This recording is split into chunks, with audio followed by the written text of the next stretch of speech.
everyone, this is Pam Kinneberg with facepaint.com, and today we're going to be painting a bird arm.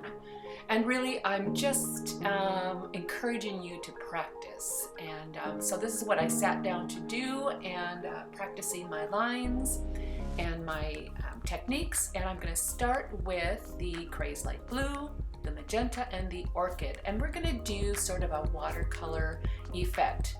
The first thing I do is I put on a heavy application of a color, and then I go back in with a wet brush and just sort of spread that color out to look like watercolor.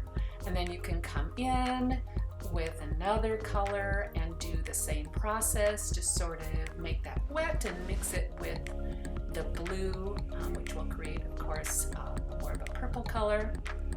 And I'm just doing the strokes where I feel that my bird is going to go, so that there's color underneath. And then I'm going to go in with the orchid and add some purple in there and wash that out with water also. And this is just sort of a messy kind of effect. You don't want to be perfect with this. You just want to give a nice splash of color to the background that you are going to be needing for your bird.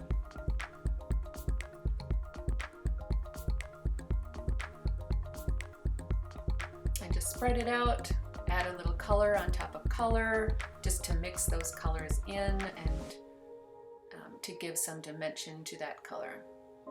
That's where the head's going to go, and again, just you don't want any super hard edges. Now I'm going in with the Craze Black and the round brush, and I'm just playing. I just sat down and started playing with what would the strokes be like if I made a bird with these. And I encourage you to just sit down and use your brush and just have fun and just see where it will take you. I think we get too serious about sitting down and face painting, that we have to create a masterpiece the first time we sit down to create something, or we have to know exactly what we're doing. And you don't. I just think it's so fun to play with lines and see where you can go with it. Now I'm adding in some white to give contrast to my bird. And I'm just having a good time, making strokes, practicing my teardrops.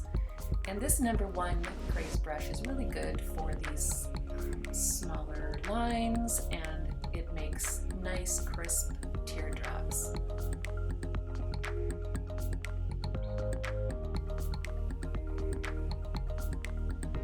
Add some dots to it. That always adds some texture to your design.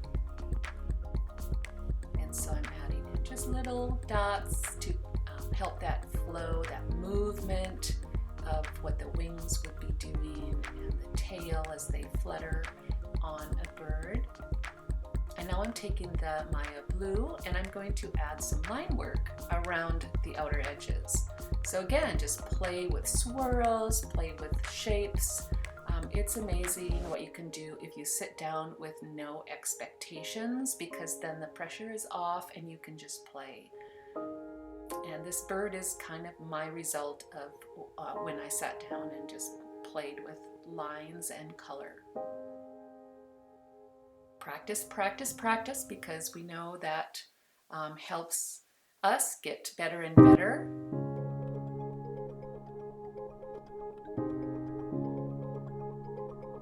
And then I'm just going to do some on the other side, creating some more swirls in the opposite direction from the top. Do you see how the lines really flow with the movement of the wings and the tail?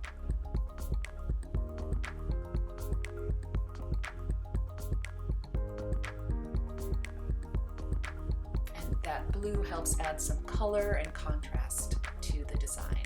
I'm also going to bring a little bit of blue into the bird just to make sure that it all flows evenly, that the color is used in throughout.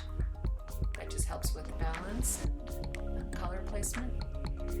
And then back in with some white into those blue areas just to give that, again, a little bit more contrast.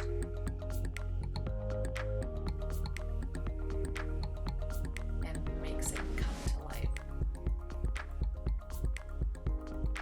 This is very relaxing. I enjoy doing this with some music playing and some coffee or whatever it is you want to drink, and just have a good time.